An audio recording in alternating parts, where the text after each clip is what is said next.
siin, tere tulemast Pärnusse Rüütli tänavale. Papa Jansen siis ohistas mulle kõrva, et see oli 17. sajandil kõige tähtsam tänav.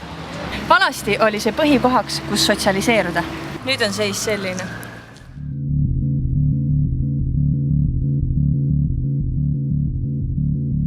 Danger. Danger. Danger.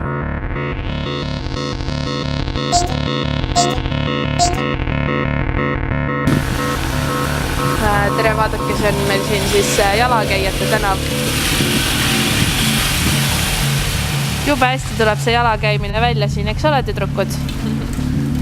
Jah, vanasti sai siit Balderjani aspirini ja nüüd saab ainult talupoja omletti. Sinul on siin tänaval hea olla? Ei, siin tänaval on nii halb olla ja see ei rahulda mitte ühtegi minu heaolu dimensiooni vajadust.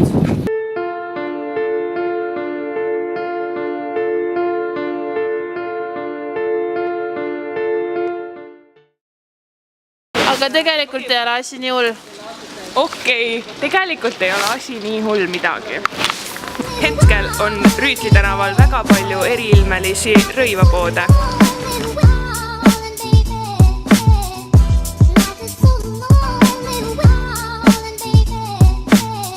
Olen keskpärane Eesti tudeng ja oleks vaja ebakvaliteetseid ja odavaid riideid, et semestri lõpuni välja vedada. Ei tea, kust ma neid küll saan.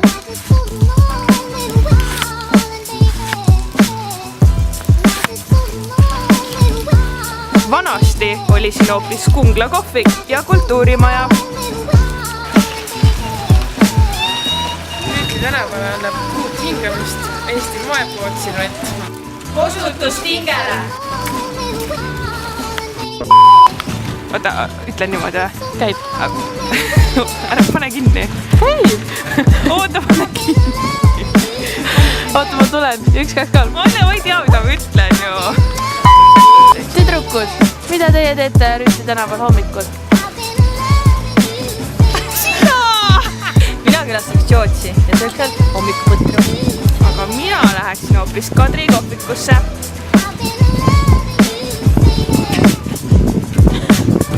Aga lõunajal? Mina ostaks omale ühe ilusa pesu. Ja mina läheksin Siluetti Eesti moepoodi shoppama. Aga õhtul? Mina külastaks ööklubi Apteek. Ja Viraaži. Aga piilume nüüd korra ainsasse tegutsevasse hoovi.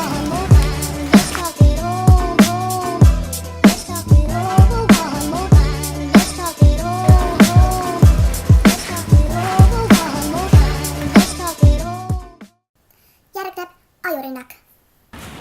Tüdrukud, teeme ajurünnaku!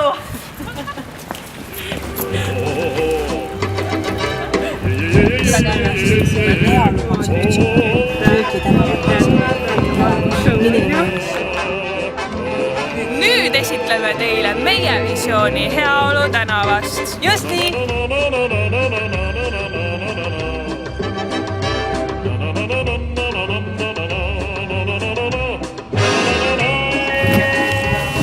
Kuidas ütlesid?